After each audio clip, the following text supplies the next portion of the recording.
दोस्तों, आपने भूत प्रेत की कई कहानियां सुनी होंगी। कई कहानियों में आपको डर तो काफ़ी ज़्यादा लगता है और कुछ घटनाएं ऐसी होती हैं जो सच में आप महसूस करते हैं कि असल में आपके साथ हो तो आप क्या करेंगे।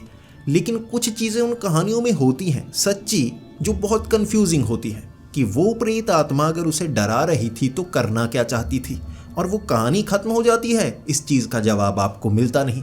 आप सोच में पड़े रहते हैं कि आपके साथ अगर कुछ ऐसा हो तो आप कैसे समझेंगे कि वो क्या चाहता है या चाहती है।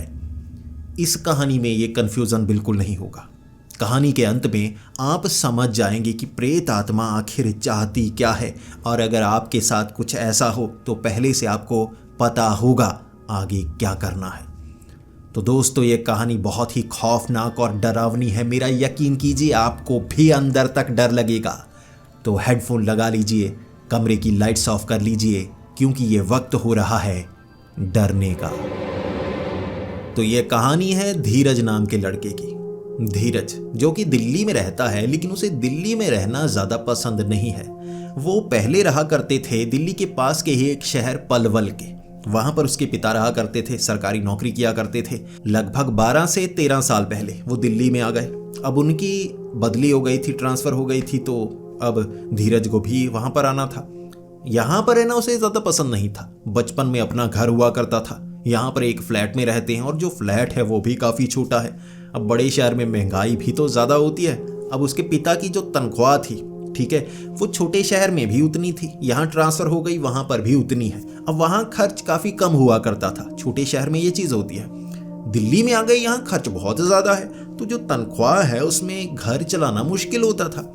12 साल लग गए। वो अपनी बदली करवाना चाहते थे। ट्रांसफ़र करवाने के लिए बड़े अधिकारियों से मिलते रहे, कोशिश करते रहे किसी तरह से वापस उसी जगह पहुंच जाएं जहां से हम आए हैं। वो पुश्तैनी उनका शहर था, वहां पर अच्छा घर बना हुआ था। पहले जहां उन्होंने घर बनाया था, इस जगह खेत हुआ करते थे, प्लॉट हुआ करते थे, तब उनका घर वहाँ होता था। अब जो धीरज था काफ़ी खुश था कि वहाँ दोस्त थे। भले ही उसे साइकिल चलाकर काफ़ी दूर जाना पड़ता था, लेकिन वहाँ उसके दोस्त थे, खुलकर खेला करते थे, अपने घर में रहा करते थे।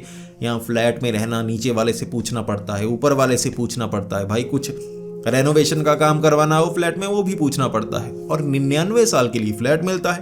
भाई 99 साल हो जाएंगे, जो बच्चे होंगे उनके काम तो फ्लैट नहीं आएगा ना। तो ये धीरज काफ़ी ज़्यादा सोचा करता था। जो छोटा शहर था वहाँ उस तनख्वाह से काफ़ी अच्छे से मौज मस्ती होती थी। दिल्ली में वैसी मौज मस्ती नहीं होती थी, खर्च ज़्यादा हो जाता था। वापस बदली हो गई पलवल में। धीरज बहुत ज़्यादा खुश। अब वो बड़ा हो गया था, अब वो कॉलेज में पढ़ता था और यहाँ पर वापस वो उसी घर में आ गए। घर पहचान में आ रहा था, इलाका पहचान में नहीं आ रहा था। 12 सालों से वो घर बंद था। साल में उसके पिता 1-2 बार आया करते थे, सफाई करके चले जाया करते थे, इस आस में कि अगले साल बदली हो जाएगी तो यहाँ पर रहना शुरू कर देंगे। 12 साल निकल गए इस तरह से।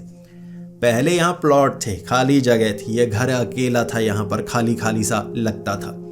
चारों तरफ घर भर गए थे। अब पूरी तरह से एक मोहल्ला बन गया था यहाँ पर। और जब धीरज वहाँ पहुँचा तो उसे और भी ज़्यादा अच्छा लगा कि अब तो सेफ्टी और भी ज़्यादा हो गई है। पहले तो चारों तरफ हमें कटीली तार लगानी पड़ती थी कि बाहर थोड़ा खतरा है, घर थोड़ा शहर से बाहर है। अब भाई शहर भी इस तरफ आ गया है, काफ़ी प्लॉट खाली थे, काफ़ी ज़्यादा घर भी बने हुए थे। अब धीरज यहाँ रहना शुरू हो गया। उसके पिता भी यहाँ अब सरकारी नौकरी से सुबह 9 बजे जाते, 5 बजे घर आ जाते, फिर सब्जी लेने निकल जाते। अब यहाँ पुराने दोस्त थे, शाम के वक्त दोस्तों के साथ घूमना, एक आध छोटा सा पैग लगाना, बाहर से पैग लगा कर आते थे। अब धीरज की माँ को पता नहीं चलता था, लेकिन धीरज को पता था पिताजी पैग लगा कर आए हैं। अब धीरज के लिए 500 रुपये या कुछ नोट दे देते थे जब पैग लगाया होता, ताकि तू चुप रहना, माँ को मत बताना। ज़्यादा नहीं पीते थे, लेकिन छोटी सी बात भी छिपानी पड़ती थी। धीरज को इससे पॉकेट मनी मिल जाती थी, उसका काम भी चलता था। 3-4 दिन वो यहाँ पर रहे। अब ये 2 मंजिला मकान था, नीचे 3 कमरे, ऊपर 2 कमरे। अब उसके ऊपर छत थी, वहाँ टंकी रखी थी, कुछ सरिये रखे थे, ईंटें रखी थी, बजरी, रेत, इस तरह की चीज़ें जो कबाड़ थी वो छत पर रखी हुई थी। अब जो धीरज था, अब फ्लैट में तो घर के ऊपर जा नहीं सकते, फ्लैट है, बिल्कुल छत पर जाना पड़ता था लिफ्ट के जरिए। ऊपर जाकर भी बहुत भीड़ होती थी, लोग बैठे होते आसमान को देखने के लिए। जैसे प्राइवेसी फ्लैट में नहीं होती थी, यहाँ प्राइवेसी थी पूरी। अपना घर है भाई, जहाँ बैठना है वहाँ बैठो। अब पिता भी बाहर है, माँ नीचे रसोई में काम करती रहती है, नई नई डिश बनाती रहती है। अब यहाँ कोई टेंशन नहीं होती। इसके बाद जो धीरज था 3-4 दिन बाद, अब यहाँ उसने कॉलेज में एडमिशन ले ली थी, वो 3rd ईयर में था, यहाँ 3rd ईयर करेगा उसने सोचा था। इसके बाद रात के लगभग 10 बजे किताब हाथ में पकड़ी हुई उसने, उसके बाद सीढ़ियाँ चढ़कर बिल्कुल छत पर ऊपर देख रहा कि वो सरिये छोटे वक्त जब मैं छोटा था यहाँ हुआ करते थे वैसे ही वहीं है, ईंटें वहाँ हुआ करती थी अब भी वहीं पर है। अब कुछ चीज़ें मिस कर रहा था दिल्ली में, अब क्लास में पढ़ने वाली लड़कियाँ, कुछ दोस्त, उन चीज़ों को थोड़ा मिस कर रहा था। किताब को हाथ में पकड़े वो जैसे मोबाइल की लाइट थोड़ी सी मार रहा, थोड़ा पढ़ता फिर सोचने लगता उसके बारे में जो क्लास में पढ़ाया जाता। इस तरह से वो छत पर थोड़ा टहल रहा था, तभी उसका ध्यान पड़ा कि उनका जो घर था ना उसके साथ लगता है एक और घर था। उसके ऊपर छोटी सी माउंटी थी, माउंटी होती है जब सीढ़ी नीचे से ऊपर जानी हो ना, उसके ऊपर नॉर्मल कमरा नहीं होता वैसे ही बनाया होता है छत जैसा। उसके ऊपर उसे एक लड़की नजर आई, वो लड़की दूसरी तरफ थी, इस तरफ वो किताब को पकड़े हुए। पहले तो उसने इग्नोर कर दिया कि लड़कियाँ ठीक है उस घर की है भाई, यहाँ कोई छेड़ना नहीं, फ्लैट में रह कर आया था, यहाँ प्राइवेसी है तो उसका फ़ायदा उठाओ। किताब को पकड़े हुए उसने देखा वो लड़की उस तरफ, चेहरा नज़र नहीं आ रहा, अंधेरा था, इस तरफ भी ज़्यादा लाइट नहीं थी, तो कुछ देर ऐसे घूमता रहा। फिर उसने देखा कि 15-20 मिनट तक वो लड़की कॉर्नर में खड़ी, अब इधर माउंटी थी, दूसरी तरफ थोड़ा चढ़कर पीछे 2 कमरे की बनी हुई। ये पूरी तरह से जैसे अच्छा घर नहीं था, ऐसा लग रहा था कि इसे जैसे 90% 80% घर को बनाया गया। कई जगह पर जैसे सीमेंट का इस्तेमाल नहीं हुआ, हो सकता है और कमरा बनाना हो, अभी इतने कमरे बनाए, ऊपर तक बनाए, छोड़ दिए थे, बाकी अभी बनाने थे, आधे बनाकर इसमें शायद कोई रहता होगा। छत पर चढ़ी हुई वो कॉर्नर में लड़की 2-3 बार उसकी नज़र पड़ती गई, लंबे से बाल थे, एक तरफ खड़ी हुई। काफ़ी देर ऐसा होता रहा, उसके बाद वो नीचे आ गया। अब वो सवाल पूछता तो किससे पूछता, अभी यहाँ दोस्ती नहीं हुई थी, सभी नए घर थे, किसी से पूछ नहीं सकता था। वो थोड़ा असहज महसूस भी करता था, थोड़ा इंट्रोवर्ट भी था कि जब कोई नया मिलता था उससे वो बात नहीं करता था, थोड़ा खुद में फंसा सा रहता था। फिर वो नीचे आ गया, नीचे अब नींद आई, सो गया। अगले दिन फिर से कॉलेज गया, घूमा फिरा, रात के वक्त लगभग 10 बजे वो फ्री हुआ करता था, ऊपर वाले कमरे में होता। उसके पिता भी उसे परेशान नहीं करते, कोई मोबाइल पर गेम्स खेलता रहता, कुछ पढ़ता रहता, दोस्तों से बात करता रहता फ़ोन पर। अब क्या हुआ, जब वो अपने कमरे में बैठा हुआ था, अचानक पीछे जो दीवार पर एक तस्वीर टंगी हुई थी वो तस्वीर गिरी। उन्होंने नई लगाई थी कील पर से, अब कील पर तस्वीर ऐसे टांगी गई थी कि ये तस्वीर है, उस पर धागा है, धागा उस कील में टांग दिया गया है, अपने आप नहीं गिर सकती लेकिन नीचे गिर गई। उसके बाद जो धीरज था उसने वो तस्वीर उठाई, फिर से टांग दी कि कैसे गिर गई। फिर से जैसे ही बेड पर बैठने वाला था वो तस्वीर गिरी दूसरी बार, तो वो थोड़ा घबरा गया कि ये क्या है, अपने आप कैसे गिर रही है, शायद कील टेढ़ी होगी, टेढ़ी हो जाती होगी। फिर उसने देखा कि ये कील तो सही है, फिर उसने नीचे से हथौड़ी उठाई, अच्छे से मारी, कील और अंदर की तरफ कर दी, फिर उस पर ऐसे लपेट कर 2 बार ना धागा उस तस्वीर को टांगा। जैसे ही बेड पर बैठा तस्वीर फिर से गिर गई। तीसरी बार तस्वीर गिरी थी और इस बार तो उसने अच्छे से चेक किया था, तस्वीर गिर नहीं सकती। तो वो देखता रहा कि ये तस्वीर गिर क्यों रही है, थोड़ा सा घबरा भी गया। अब वो हॉरर फिल्में देखता था, उसमें ऐसे सीन होते हैं जब तस्वीर गिरती है तो कुछ होता है, थोड़ा घबरा गया। उसके बाद उसने तस्वीर उठाई ही नहीं। अब गिरेगी तब ना जो टांगेगा दोबारा, अब टांगी नहीं, चुप करके बेड पर लेटा, किताब एक तरफ रखी, लाइट बंद की और जो ब्लैंकेट थी ऊपर ले ली। थोड़ा घबराता रहा, आधा घंटा, कोई आवाज़ दोबारा नहीं हुई, उसे नींद आ गई। अब ये पहली घटना थी जो घर में अजीब हुई थी। वो लड़की तो नॉर्मल है, ठीक है, साथ वाले घर की दिखी थी अभी तक, लेकिन ये थी पहली जिसमें उसे डर लगा था कि कुछ अलग हुआ है। अगले दिन सुबह सुबह जब वो उठा देखने के लिए तस्वीर टांगू ना टांगू, तस्वीर टंगी हुई। अब तस्वीर कील पर टंगी हुई थी, माँ नीचे से ऊपर नहीं आती, पिता भी नहीं आते। पिता तो आप सुबह सुबह बाहर सैर करने के लिए जाते हैं। 8 बजे वो उठता है। अब देखकर वो हैरान, तस्वीर टंगी कैसे। पहले तो रात को इतना ज़्यादा डरा हुआ था, अब तस्वीर टंगे और ज़्यादा डर गया। फिर वो सोचने लगा कहीं जो हुआ, जो सब कुछ हुआ, वो पूरा सपना ही तो नहीं था। हो सकता है बिल्कुल कभी कभी रात को सपना आता है तो ऐसा लगता है ये हुआ, सुबह बाद में थोड़ा सोचो फिर लगता है नहीं सपना था, तो ये भी सपना होगा ना, तो तस्वीर तो नीचे गिरी ही नहीं, सारा का सारा सपना था। मुस्कुराया, चला गया कॉलेज। शाम को वापस आया, कुछ नए दोस्त बनाए, उनसे मिलने के लिए गया। 8 बजे वापस आ गया, अंधेरा हो गया था। माँ ने कहा खाना खा लो, उसने कहा आज भूख नहीं है, बाहर से कुछ खाकर आया था। तो 8 बजे ही वो अपने कमरे में बैठ गया। अमूमन नीचे कुछ टीवी देखता है पिता के साथ, फिर खाना खाता है, आज खाना नहीं खाया तो जल्दी ऊपर आ गया था। बेड पर बैठा, अब बार बार नज़र तस्वीर पर जा रही, फिर थोड़ा घबरा जाता कि अब ना गिरे यार, कल काफ़ी ज़्यादा डर गया था, सपना है, अब सपना है इसलिए सोचकर डर नहीं लग रहा, दोबारा हो गया भाई बहुत डर जाऊंगा। अचानक 10 मिनट बाद तस्वीर गिरी। जैसे ही तस्वीर गिरी वो चीख कर उठा। अब जैसे ही उठा उसके बाद उसने ना तस्वीर उठाई ना कुछ किया, किताब पकड़ी, सीधा पहुंच गया छत पर। जैसे ही पहुंचा वो छत पर उसे सामने लड़की नजर आई। पहले तो थोड़ा घबराया हुआ था, उसकी सांस थोड़ी चढ़ी हुई। अब वो जो घर थे ना, ऐसे घर जुड़े हुए थे, ठीक है, ऐसे जुड़े हुए साथ में। अब यहाँ पर था धीरज और थोड़ा सा आगे दूर थी वो लड़की, ज़्यादा दूर तो थी नहीं, करीब बस अंधेरा था, शक्ल नज़र नहीं आ रही। वहाँ एक गाना सा गुनगुना रही कोई, ये गाना उसे भी नहीं पता था, लेकिन ऐसा लग रहा था कि लड़कियाँ वहाँ खड़ी गाना गुनगुना रही है। यहाँ पर अब थोड़ा सा खुद को अच्छा दिखाने के लिए डरा हुआ था, काफ़ी काँप रहा था, लेकिन किताब को नहीं पकड़ा, वैसे ही गाना गुनगुनाता वो एक तरफ खड़ा हो गया। अब उस तरफ देखकर वो जानना चाहता था ये लड़की कौन है। अब अंधेरा इतना ज़्यादा भाई, कुछ नज़र नहीं आ रहा। कुछ देर ऐसे ही करता रहा, फिर थोड़ा सा उधर गया, फिर कहने लगा यहाँ घर बिल्कुल नहीं बने हुए, कैसा एरिया है, बिल्कुल घर नहीं बने, इतना समय हो गया, हम तो यहाँ बहुत पुराने रहते हैं। उस लड़की ने कहा हाँ धीरे धीरे बन तो रहे हैं, पहले से तो अच्छे बन गए हैं, अब काफ़ी ज़्यादा सेफ है।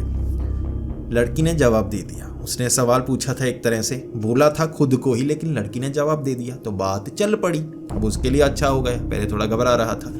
फिर वो कहने लगा आपने नया घर खरीदा है या बनवाया है? उस लड़की ने कहा नहीं, ये हमने ही बनवाया है, यहाँ पहले प्लॉट हुआ करता था, वो खरीदा, उसके बाद हमने बनवाया। तो उसने पूछा ये आधा बनवाया, इस तरह बनवा रहे हैं अभी, क्योंकि ईंटें लगी हैं, उस पर सीमेंट नहीं लगा। उसने कहा नहीं बनवा रहे थे, लेकिन थोड़ा बजट की कमी हो गई, फिर इस तरफ का हमने सोचा नहीं बनवाएंगे, ऐसे ही छोड़ देंगे, फिर जब पैसे आएंगे फिर बनाएंगे। ऐसे दोनों बातें करने लगे। और जो धीरज था उसे इन चीज़ों के बारे में पता लगने लगा, उस लड़की के बारे में। वो कहने लगी कि नहीं मैं यहीं पर रहती हूँ, मैं काम नहीं करती, ज़्यादातर यहीं रहती हूँ, और मेरे पास कुछ पैसे आ जाते हैं, उससे मैं गुजारा कर लेती हूँ, अभी मैं कुछ नहीं करती, पहले पढ़ा करती थी। अब ऐसे बात हो गई। अब उसने चेहरा तक नहीं देखा था धीरज ने। उसके बाद बातें चली कुछ ऐसे, बाय बाय किया, फिर धीरज नीचे आ गया। अब नीचे डरा हुआ जल्दी से ब्लैंकेट लिया और सो गया। उसे लगा भाई दोबारा तस्वीर ना गिरे। उसने तस्वीर की तरफ देखा ही नहीं कि टंगी है या गिरी है। सुबह उठा जब तस्वीर टंगी हुई थी, और इस बार वो घबरा गया, भाई ये क्या होता है यार, क्या चीज़ है, ये सपना नहीं हो सकता। तस्वीर गिरी थी, फिर मैं ऊपर गया, बातें की, इतना लंबा समय सोया होता तो वो बात नहीं होती ना। फिर उसने सोचा भाई कील निकाल दूंगा। फिर उसने क्या किया कि एक हथौड़ी ली, उसकी बैक साइड से कील निकाली पूरी। भाई तस्वीर रख दी एक डिब्बे में कि छोड़ो, तस्वीर ही नहीं टांगनी, गिरेगी नहीं, काम खत्म हुआ। वो दिन वो सोचता रहा कि अब कैसे करूं भाई, ऊपर तो चेहरा तक नज़र नहीं आता, अब ऊपर एक बल्ब लगा देता हूँ। ऊपर नीचे एक प्लग था, एक बटन बना हुआ, ताकि ऊपर कोई काम टंकी के पास करना हो रोशनी करने के लिए, वहाँ वो बल्ब लगाया करते थे। इस बार उसने तार खरीदी स्पेशल लड़कियों को देखने के लिए। तार लगाई प्लग में, तार टांगी, अब टंकी के पास ऊपर एक बल्ब ऊपर की तरफ मुंह करके रख दिया, जिससे रोशनी चारों तरफ हो जाएगी, दिख जाएगा। इस तरह शाम तक का काम हो गया। घूमने गया, जल्दबाजी थी उसे वापस आने की। अब वो लड़की की आवाज़ उसे बहुत ज़्यादा प्यारी लगी थी, उससे बात करनी थी। तो 8 बजे अब बाहर से खाना खाकर आया था, आज फिर से खाना नहीं खाया, पहुंच गया छत पर अब लाइट जलाई, रोशनी काफ़ी ज़्यादा हो गई, लेकिन लड़की वहाँ मौजूद नहीं। उसके बाद कुछ घूमा, फिर नीचे आ गया। 9 बजे दोबारा चढ़ा, नीचे कोई तस्वीर नहीं गिरी क्योंकि टंगी ही नहीं थी।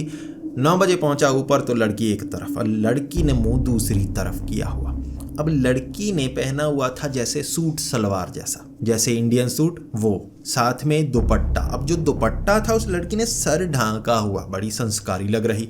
अब इधर धीरज काफ़ी ज़्यादा खुश, वो देख रहा कि चमचम करता हुआ ये सूट है, काफ़ी अच्छा लग रहा, लेकिन उसने सर ढका हुआ, बड़ी संस्कारी है यार, बड़ी अच्छी लड़की लगती है। अब जो लड़के हैं ऐसे थोड़ा फिसल जाते हैं, तो वो थोड़ा सा फिसल गया। इसके बाद वो बात करना चाहता था, थोड़ा उस तरफ गया। वो कहने लगा अब रात को क्या इस तरह से सूट पहनकर सोती हो, सर पर इस तरह से दुपट्टा रख कर ही रखती हो? तब उस लड़की ने इस तरफ मुंह घुमाया। अब उस लड़की ने दुपट्टा सिर्फ सिर पर नहीं रखा हुआ था, ऐसे अपना मुंह भी ढका हुआ था। ये देखने के बाद जो धीरज था वो पहले सोचने लगा कि ये क्या चीज़ है भाई, मुंह भी ढका हुआ है, यही देखने के लिए तो बल्ब लगाया था, अब इसने चेहरा भी ढका हुआ है। अब वो सीधा सीधा तो कह नहीं सकता था कि दुपट्टा हटाओ, तो उसने कहा क्या तुम मुंह ढक कर रखती हो, मतलब यही कपड़े में सोती हो? उसने कहा हाँ, मैं ऐसे ढक कर रखती हूँ। ज़्यादातर मेरे पिता कहते हैं कि अपना चेहरा ढक कर रखो, तो मैं लड़कों से जैसे चेहरा ढक कर रखती हूँ, अपने से जो बड़े हैं उनसे उनके सामने भी चेहरा ढक कर रखती हूँ। अब धीरज को चेहरा देखना था भाई, चेहरा देखने को नहीं मिला तो उसे थोड़ी मायूसी हुई, लेकिन कोई बात नहीं, बातें सुनने को मिल रही थी, बातें काफ़ी ज़्यादा प्यारी लग रही थी। वो पूछ रहा तुम क्या करती हो, कौन सा खाना बना लेती हो, क्या करती रहती हो घर में? तो उसने कहा टीवी देखती हूँ, खाना बनाती हूँ, ये भी आता है वो भी आता है, मुझे हर तरह का खाना आता है, मुझे तो किचन पसंद ही बहुत है, मैं काम नहीं करना चाहती, मैं हाउस वाइफ ही बनूंगी और मैं घर का सारा काम करती हूँ, मुझे बहुत अच्छा लगता है। इधर से लट्टू फूट रहे धीरज के मन में, भाई ये तो बड़ी अच्छी है यार, ऐसी लड़की तो मैं चाहता हूँ, मुझे ऐसी लड़कियां ही पसंद है, धीरज का ये मानना था। इस तरह बातें चलने लगी। उसके बाद धीरज 10 बजे के करीब नीचे आ गया। अगले 5-6 दिनों तक इसी तरह से बात चलती रही और 5-6 दिनों में नीचे वाले कमरे में कुछ अजीब हुआ, कुछ सामान गिर जाता, रात को कभी डिओड्रेंट की वो डिब्बी होती वो गिर जाती, कोई और चीज़ गिर जाती, ऐसे उसे लगने लगा था यार घर में कोई भूत भी है, कुछ ना कुछ तो है यार, चीज़ें गिरती हैं। माँ को बताया तो माँ ने कहा अगरबत्ती जला दो, ऊपर कुछ नहीं होगा। पिता को बताया, पिता ने कहा एक झापड़ लगा, भूत भाग जाएंगे। अब पिता उसे कह रहे तू बेवकूफ़ मत बना, तेरे मैं 2 लगाऊंगा, सारे भूत निकल जाएंगे तेरे। अब पिता ऐसे ही होते हैं, वो भी क्या करता, पिता से बात करना उसने छोड़ दिया कि नहीं पिता को ये बात नहीं बताऊंगा, माँ को बताऊंगा। अब जो माँ थी वो अगरबत्ती की बात बताती और रात के वक्त पिता को सब कुछ बता देती। सुबह पिता बोलते बता कौन सा भूत है तेरे कमरे में, मैं निकालता हूँ तेरा भूत। फिर उसने माँ को बताना भी छोड़ दिया, उसने खुद तक सीमित रखा कि ये घटनाएं क्या हो रही हैं।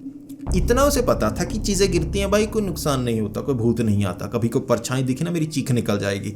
उसने ये ठाना हुआ था कि भूत जब नज़र आया ना उसके बाद मैं सहूँगा नहीं, फिर कुछ करूँगा। अभी सिर्फ चीज़ें गिर रही हैं, हो सकता है कोई चूहा गिराता हो।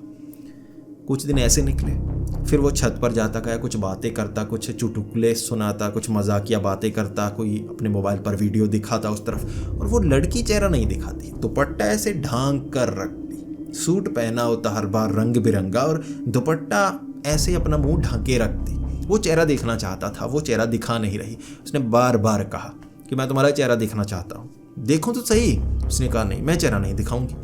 इस तरह से उसने चेहरा नहीं दिखाया। अब जो धीरज था वो उसे थोड़ा पसंद करने लगा था। हर रोज़ उसकी जो बातें थी वो बातें ऐसी मतलब करती थी कि वो वैसी लड़की धीरज को चाहिए थी। धीरज वैसी लड़कियों को पसंद करता था और उसकी हर आदत वैसी। लगभग 15 से 20 दिन तक ऊपर वो लड़की दिखती रही, धीरज बातें करता रहा। 21वें दिन उस लड़की ने जो बताया, धीरज की चीख निकल गई। उस लड़की ने कहा मैं चेहरा नहीं दिखा सकती, तुम्हें एक बात बताना चाहती हूँ जो इतने दिनों से नहीं बताई। धीरज कहने लगा बताओ। तो वो कहने लगी कि मैं तुम्हारे कमरे में आती हूँ। धीरज की तब चीख निकली, कब आती हो? फिर एकदम से लड्डू फूटे कि ये तो मेरे प्यार में पागल है, मेरे कमरे में आती है। फिर उसने कहा अच्छा मुझे पसंद करती हो? तो उस लड़की ने कहा पसंद नहीं करती, मैं तुम्हारे बारे में जानना चाहती हूँ, तुम अच्छे लड़के हो। फिर उसने कहा कब मेरे कमरे में आती हो? जब मैं बाहर गया होता हूँ। उसने कहा नहीं, जब तुम होते हो तुम्हें देखती हूँ मैं कई बार। तो उसने कहा कब, तुम कब आती हो? अंदर से दरवाज़ा बंद होता है। उसने कहा मुझे दरवाजे की ज़रूरत नहीं पड़ती, पता है ना तुम्हारी तस्वीर गिरती है, तुम्हारा वो सामान गिरता है, वो गलती से मुझसे गिर जाता है, मैं भी क्या करूं, वहीं से तो गुजरना पड़ता है। धीरज सोचने लगा भाई इसे कैसे पता चीज़ें गिरती हैं, तस्वीर की बात कैसे पता। फिर वो घबरा कर पूछने लगा अच्छा तुम छिपी होती हो, कब आती हो? उसने कहा दीवार के पार से। उसने कहा दीवार के पार से कैसे? उसने कहा मैं एक प्रेत हूँ, प्रेत दीवारों के पार जा सकते हैं। पहले वो मुस्कुरा पड़ा कि मजाक कर रही हो, ये पागल हो क्या? फिर उसे लगा यार पता तो इसे सब कुछ है।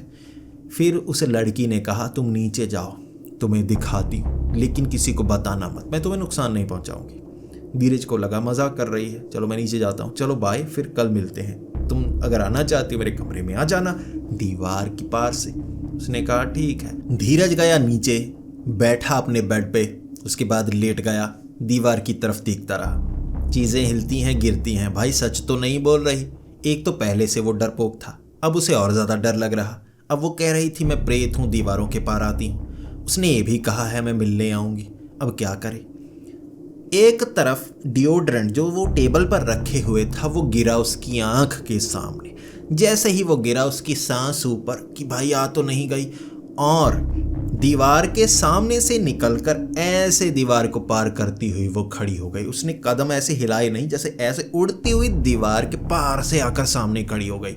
और वो चीखना चाहता था, मुंह खोला था, गले से आवाज़ नहीं निकली उसके, वैसे ही। और सामने से वो कहने लगी, डरो मत, मैं नुकसान नहीं पहुंचाऊंगी। तुमने सच पूछा था, मैंने सच बता दिया। अब जो धीरज था उसकी टांगें कांप रही, आवाज़ नहीं निकल रही, और वो इतना घबरा गया कि बेहोश होने की कगार पर था। उसके सर से पसीना गिरने लगा और एकदम से वो लड़की पीछे चली गई कि मैं डराना नहीं चाहती, मैं चली, ये कहकर वो पीछे चली गई। अब उस रात बुखार चढ़ गया था धीरज को। अगले दिन उसने पिता को बताने की कोशिश की, लेकिन पिता के झांपड़ याद आए तो उसने कहा नहीं बताऊंगा। माँ को बताने का कोई फ़ायदा नहीं, माँ को बताऊंगा बात पिता तक आएगी। माँ कुछ नहीं छिपाती पिता से। धीरज अब सोचता रहा, अब कॉलेज में बताऊं तो किसे बताऊं। दवाई खाई उसने, अगली रात छत पर नहीं गया, उसे डर था वो प्रेतनी अब पीछे पड़ेगी। 4-5 दिन कमरे की कोई चीज़ नहीं हिली, वो छत पर नहीं गया, हिम्मत नहीं हुई। 5 दिनों में थोड़ी हिम्मत बढ़ी। उसने कहा था परेशान नहीं करूंगी, परेशान नहीं किया। अब 5 दिनों में हिम्मत भी जुटा ली थी धीरज ने। सीढ़ियाँ चढ़कर ऊपर गया, सीढ़ियाँ चढ़ रहा था, टांगे कांप रही थी, बार बार नीचे गिरने की हालत हो जाती उसकी। जैसे ही ऊपर गया सामने लड़की को देखकर उसकी टांगे कांप रही, वो घबराया हुआ कोने में खड़ा, अब गले से आवाज़ तक नहीं निकल रही। और सामने से उस लड़की ने कहा, मुझे पता था तुम डर जाओगे, इसीलिए मैं बता नहीं रही थी, और अब तुम ऊपर क्यों आए हो। तो धीरज कहने लगा कि देखो, मुझे नुकसान मत पहुंचाना, मुझे मत मारना। उस लड़की ने कहा नहीं, अगर डराना होता तो पहले ना डरा देती, और वैसे भी मैं डरावनी नहीं लगती, मैं ज़्यादा डरावनी दिखती नहीं, भले ही मैं एक प्रेतनी हूँ। तब धीरज उसका चेहरा देखना तक नहीं चाहता था कि कोई सरप्राइज ना हो। उसने कहा डरावनी नहीं हूँ। अब दुपट्टा ऊपर उठाएगी और इतना भयानक चेहरा कि ऊपर से ही वो डर कर मर जाए। उसने कहा नहीं, मैं चेहरा नहीं देखूंगा। इसके बाद थोड़ी बात होने लगी, तुम कैसे मरी। उसने कहा मैं पहले मर चुकी हूँ, तब से मेरी प्रेत आत्मा यहाँ भटक रही है, और मैं यहाँ आसपास इस दीवार के पास ही रह सकती हूँ, इसीलिए तुम्हारी दीवार के पास जाती हूँ, उससे आगे नहीं जा सकती, मेरी हद यहीं पर है। धीरज उससे कुछ बात करने लगा। जैसे जैसे बातें चलने लगी, धीरज का डर कम होने लगा। उसने बार बार कहा नुकसान नहीं पहुंचाऊंगी, नहीं डराऊंगी, डराना हो तो पहले डरा देती। वो जब भी दीवार पार करती हूँ, जो सामान पड़ा होता है वो गिर जाता है, यानी जब भी तुम्हारा सामान गिरे समझो मैं उस तरफ से आई हूँ। और धीरज ने उससे वादा लिया, तुम कभी मेरे घर में नहीं आओगी। उसने कहा वादा किया, कभी उस दीवार को पार नहीं करूंगी, कोई सामान नहीं गिरने वाला। धीरज खुश। अगले 4-5 दिनों में कोई सामान नहीं गिरा। वो इस तरफ आती नहीं थी, सामान गिरता नहीं था, तो उसे डर कम लगने लगा। ऊपर जाता, उससे बात करता, उसका डर और कम होने लगा। एक प्रेत आत्मा से बात कर रहा हूँ। अब उसे लग रहा था भाई प्रेत आत्मा को काबू कर सकता हूँ, इससे कुछ करवा सकता हूँ क्या। अब धीरे धीरे डर इतना कम हुआ। उस लड़की ने कहा यहाँ आओ, मेरे घर के ऊपर आओ, देखो तुम्हें चीज़ें दिखाती हूँ, यहाँ नीचे वाले कमरे दिखाती हूँ। धीरज उस दिन दीवार फांद कर उस तरफ गया। जैसे ही उस तरफ गया, अब ये जो छत थी ना नीचे कंक्रीट का बना हुआ, अब कंक्रीट के ऊपर भी मिट्टी डालकर ईंटें डाली जाती हैं, वो छत को थोड़ा मोटा किया जाता है। ये मोटी नहीं थी, ये सिंगल कंक्रीट की छत थी। सबसे ऊपर वाली एक तरफ सरिये निकले हुए थे जैसे, ठीक है, तो वहाँ कई जगह ईंटें निकली हुई थी। इस तरह वो एक कोने में गई, बाहर की तरफ सरिये थे, शायद इस तरफ अभी कमरा बनाना हो बाद में उन्होंने, तो वहाँ तक लेकर गई और बोली यहाँ से नीचे उतरने का मुश्किल रास्ता है, देखो नीचे ईंटें लगी हैं ना, अब यहाँ से ऊपर चढ़ होता है, यहाँ से नीचे उतर होता है, तो तुम्हें यहाँ से नीचे उतरना होगा, देखो मैं तुम्हें उतर कर बताती। अब वो लड़की नीचे पैर फंसाकर वहाँ से धीरे धीरे करती हुई नीचे उतरी। नीचे काफ़ी ज़्यादा अंधेरा था। अब उसने टॉर्च मारकर देखा, हाँ यहाँ पैर फंस सकते हैं। आगे एक लाइट थी, स्ट्रीट लाइट, वो स्ट्रीट लाइट नीचे थी थोड़ी, उससे लाइट इस तरफ पड़ती थी कि इधर वाली दीवार दिखती थी, नीचे वाला फर्श नज़र नहीं आता था। उसने टॉर्च मारी कि नीचे हाँ कुछ तो है, नीचे थोड़े पत्थर पड़े हैं, कुछ पड़ा है, इस तरह से। अब वो नीचे उतरना चाहता था। अब नीचे उतरने का उसको पता नहीं लग रहा कि पाँव कहाँ पर फंसाऊं। वो लड़की कह रही यहाँ से नीचे उतरो, देखो नीचे, देखो नीचे। अब जैसे ही धीरज ऐसे नीचे देख रहा, उस लड़की ने पीछे से दिया धक्का। जैसे ही पीछे से दिया धक्का, उसका हाथ एक सरिये में आ गया। सरिया जो बाहर निकला था, उसने सरिया पकड़ लिया और ऐसे लटक गया वहाँ पर। उस लड़की ने तो धक्का दिया था, वो नीचे गिरता। जैसे ही सरिया पकड़ा उसको, जैसे सब कुछ समझ आया, भैया यहाँ से गिराकर मार देगी मुझको। सरिया पकड़ा, दूसरा पकड़ा, पीछे आ गया। माँ बहन की गालियाँ निकाली, वहाँ से अपने उस घर पर आ गया। उसके बाद वो लड़की वहाँ हंसती हुई उसे दिख रही थी, वो दुपट्टा उसके चेहरे पर, लेकिन वो हंस रही। अब धीरज आ गया नीचे। अब उसे बहुत ज़्यादा घबराहट हो रही। अब उसे लग रहा कि ये मुझे परेशान करेगी जो इसने किया, इसके बाद भरोसा नहीं कर सकता। अब उसने ठान लिया मुसीबत बढ़ सकती है, अब वो वापस इस जगह आएगी, कमरे के अंदर आने की कोशिश करेगी। उसने माँ को बताया, माँ ने कर लिया भरोसा। माँ ने कहा यहाँ किसी को बताना होगा। पिता को माँ ने कहा नहीं बताऊंगी। अब कहा तो था रात को बता देंगी, पता नहीं, लेकिन दिन के वक्त तक नहीं बताया था। तो धीरज ने उस दिन एक बाबा को घर में बुलाया, ये बात बताई। उन्होंने झाड़ फूक की, कुछ यहाँ की, पास वाला वो घर। जब वो पड़ोसियों से पूछने लगे, दूध का दूध पानी का पानी हुआ। जो पता लगा धीरज को, उसकी आंखें खुली की खुली रह गई। मेंढक से भी ज़्यादा बड़ी बड़ी आंखें निकल गई थी उसकी। वो इतनी बड़ी मुसीबत को छोटा समझ रहा था। फिर पता लगा उसे, जो पास का घर था वहाँ कोई लड़की नहीं रहती थी, 70 साल की बुढ़िया रहती थी। अब उसका जो पति था वो काफ़ी समय पहले मर चुका था। तब वो घर बनवा रहे थे, कुछ 7 से 8 साल पहले। और जब घर बनवा रहे थे तब उसके पति की मौत हो गई। इतने ही पैसे थे, उसकी पेंशन थी, जो सरकारी नौकरी उसका पति करता था, उसकी पेंशन उसे भी आधी मिलने लगी थी। उससे वो घर तो नहीं बनवा सकती थी, अब आगे घर क्या बनवाना। अब वो आधा घर था, वो यहाँ ऐसे ही रहती थी। वो कभी कभी छत पर चढ़ती थी, और एक बार जब वो छत पर चढ़ी हुई थी, हमेशा सर ढांक कर रखती थी, पुराने ज़माने की थी, पुराने सूट पहना करती थी। वो बुढ़िया थी इसीलिए सर ढकती थी, जैसा कि रिवाज था, उसने हमेशा सीखा था। उसके पति ने कहा था मुंह ढक कर रखना है, तो मुंह ढक कर रखती थी। छत पर चढ़ी थी, ऊपर से उस सरिये के सारे नीचे उतरना चाहती थी। उसे चक्कर आ गया कि वहाँ से गिरी नीचे। अब नीचे का जो फर्श था ना, वो भी पूरी तरह से बनाया नहीं था, वहाँ भी कुछ सरिये थे। जो बीच में एक पिल्लर होता है ना, नीचे से पिल्लर निकला, वहाँ छत को जुड़ा हुआ, और छत से निकलकर सरिये बाहर की तरफ आए, और वो सीधा उस सरिये के बीच में गिरी थी। पेट के आर पर सरिये हो गए, और वो बुढ़िया वहीं पर मरी थी। और कहते हैं तब से उसकी प्रेत आत्मा वहाँ पर नजर आती है। अब जब वो मरी थी उसके बाद से ये घर में तो रहते नहीं थे धीरज उसके पिता। अभी आए थे तो अभी वो प्रेत आत्मा दिखनी शुरू हुई थी, और जिसे वो लड़की समझ रहा था प्यारी आवाज़ वाली, वो 60-70 साल की बुढ़िया थी, जो उसे वैसे ही मारना चाहती थी जैसे वो मरी थी। क्यों? ये शायद एक सवाल रहेगा, लेकिन आप समझ सकते हैं प्रेत आत्मा कैसे क्या चाहती है। जैसा उसके साथ हुआ है वैसा बाकियों के साथ हो। इसके बाद उन्होंने उस घर में पूजा पाठ करवाया। वो घर पड़ोसी कुछ मिलकर वो ताला वाला खुलवाया, वहाँ पर पूजा पाठ करवाया। वो पूजा पाठ के बाद वो बुढ़िया दिखना बंद हुई, उसकी प्रेत आत्मा दिखनी बंद हुई। और जो धीरज था उसने ऊपर वाला कमरा छोड़ दिया, भाई मैं नीचे रहूँगा, मैं नहीं ऊपर जाने वाला। तो धीरज नीचे रहने लगा, लेकिन घर में कभी कोई सामान नहीं हिला, यानी वैसी प्रेत आत्मा वाली कोई चीज़ डरावनी घर में दोबारा नहीं हुई। और जैसा कि मैंने आपको कहा था, कई भूत प्रेत की कहानियों में हम कंफ्यूज हो जाते हैं कि वो प्रेत आत्मा क्या चाहती थी। वो डराना चाहती थी, डरा कर क्या मिला, बाबा जी का ठुल्लू। अब इस कहानी में आप समझ सकते हैं, जैसा उसके साथ हुआ वो वैसा करना चाहती थी, लेकिन इतनी आसानी से ये किया नहीं जा सकता था। तो उसे झांसे में लेकर उसी जगह लेकर गई जहां से गिरकर वो मरी थी। और अगर धीरज उस सरिये को ना पकड़ता, भाई पीछे से हल्का धक्का जरूर दे दिया था, और वो भी उसी सरिये में फंस कर मरता। वो बुढ़िया भी तीसरे दिन लोगों को पता लगा था कि वो वहाँ सरिये में फंस कर मर चुकी है। चीख नहीं पाई थी क्योंकि सरिये आर पार हो गए थे फेफड़े के भी। तो अगर धीरज वहाँ मरता, वो भी ढूंढा नहीं जाता और कहानी से किस्से बन जाते। तो दोस्तों, आपको ये खौफनाक कहानी कैसी लगी प्लीज़ कमेंट्स में ज़रूर बताएं, और प्लीज़ कमेंट्स ज़रूर किया करें ताकि मैं समझ पाऊँ आप क्या चाहते हैं, कहानियों को किस रूप में सुनना चाहते हैं, और आपसे कुछ बात करने का मौका भी मिल जाता है। मैं आपकी कमेंट्स पढ़ने की पूरी कोशिश करता हूँ। जितनी कमेंट्स आपकी आती हैं मैं ट्राई करता हूँ कि सबको पढूं, समझने की कोशिश करूँ आप क्या चाहते हैं।